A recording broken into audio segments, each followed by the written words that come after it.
ছোটবেলায় দেখতে অনেক বেশি সুন্দর ছিলাম।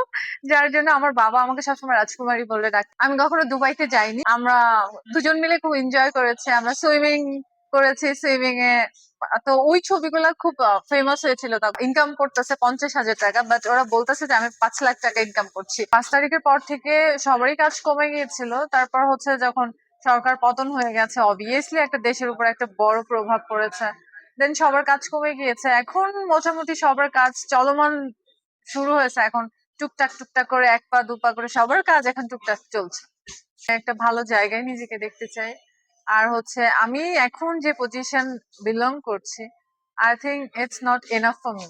আমার জন্য এনাফ না, আমি চাই আমার আরো দরকার। এটা সবারই, প্রত্যেকটা আর্টিস্টের একটা ক্ষুধা থাকে যে আমি ওই জায়গায় নিজেকে দেখতে চাই। আমিও ওই জায়গাটায় নিজেকে দেখতে চাই যেটা সর্বোচ্চ সর্বোচ্চ চূড়ায় পৌঁছাইতে চাই। হারিয়ে কেউ যায় না। একটা সময় সবাই চায় একটা ব্রেক নেওয়ার জন্য। সবাই যখন তার কাজ থাকে তখন সে মন দিয়ে কাজ করে। যখন কাজ সে চায় একটা সময়, মানুষ কিন্তু একটা জায়গায় সবসময় কিন্তু করতে স্টে করতে পারে না। তাকে বিভিন্ন জায়গায় ট্রাভেল করতে হয়।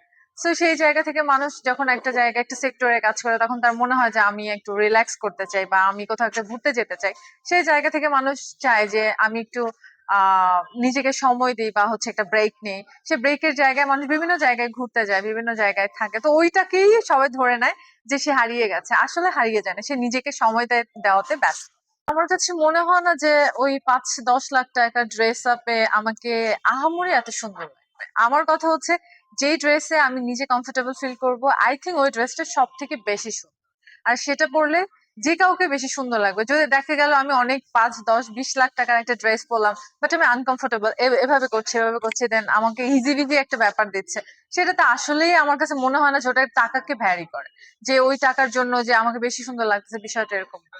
যে যত সুন্দর সে যে কোনো পোশাকে পরবে তাকে তার থেকে বেশি সুন্দর লাগবে। মাসে ইনকাম করতেছে 50,000 টাকা, বাট ওরা বলতেছে যে আমি 5 লাখ টাকা ইনকাম করছি।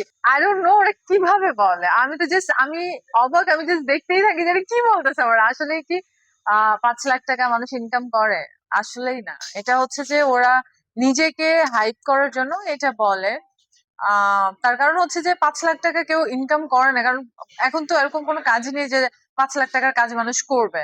হতে পারে সে যদি কন্টেন্ট ক্রিয়েটর হয় তাদের কাজ হবে যে দেখা যায় মাসে 1.5 লাখ টাকা বা হচ্ছে 2 লাখ টাকা হতে পারে হাইয়েস্ট গেলে, বাট এত টাকা হয় না অ্যাকচুয়ালি। আমি এখনো অব্দি সরি টু সে বলতে হচ্ছে আমি এখনই আমার কোনো কাজের জন্য আমি অ্যাওয়ার্ড পাইনি। আই থিঙ্ক আমি ওটার জন্য হতে পারিনি, এখন যোগ্যতা অর্জন করতে পারিনি যে ওটার জন্য আমাকে অ্যাওয়ার্ড দিতে হবে। আমি এখনো অ্যাওয়ার্ড পাইনি। তো কিছু কিছু মানুষ অ্যাওয়ার্ড পায়, মানে সবাই পায় ম্যাক্সিমাম, মানে যারা এখনো মানে মিডিয়াতে সেরকম কোনো কাজই নেই উল্লেখযোগ্য, বাট ওরা দেখা যাচ্ছে যে অ্যাওয়ার্ড পাচ্ছে। কিসের জন্য অ্যাওয়ার্ড পাচ্ছে আমি জানি না। তো অনেকেই বলে যে এটা নাকি কিনতে পাওয়া যায়, বাট আমি ওটা কিনে অ্যাচিভ করতে চাই না।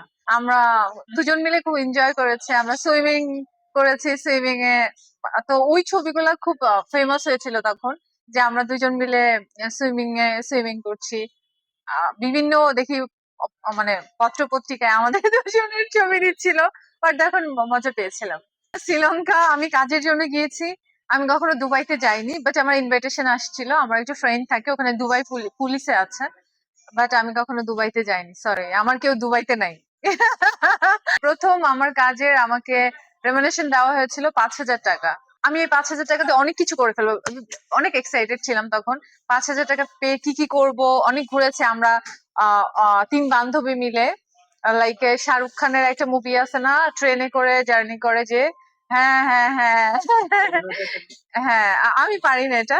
তো ওই মুভির মতো আমিও ভেবেছিলাম, তখন তো স্টুডেন্ট ছিলাম, ইন্টার পড়তাম, তখন ভাবতাম যে যদি এরকম ট্রেনে জার্নি করতে করতে যদি কোনো ওরকম কোনো ভালো ছেলের সাথে আমার দেখা হয়ে যায়, লাইক হিরো, দেন আমার লাইফটাই অন্যরকম হবে, অনেক রোমান্টিক হবে। এটা ভাবার পরে দেন আমরা ওই টাকা দিয়ে 5,000 টাকা দিয়ে আমরা তিনজন মিলে ট্রেনে ভ্রমণ করেছিলাম। ট্রেনে ভ্রমণ করে দেন ওরকম আমরা দাঁড়ায় আছি যে কেউ দরজার ভিতর থেকে, মানে ট্রেনের ভিতর থেকে হাত বাড়াবে, বলবে কাম ফার্স্ট, বাট কেউ বলেনি, সরি টু সে, কেউ বলেনি।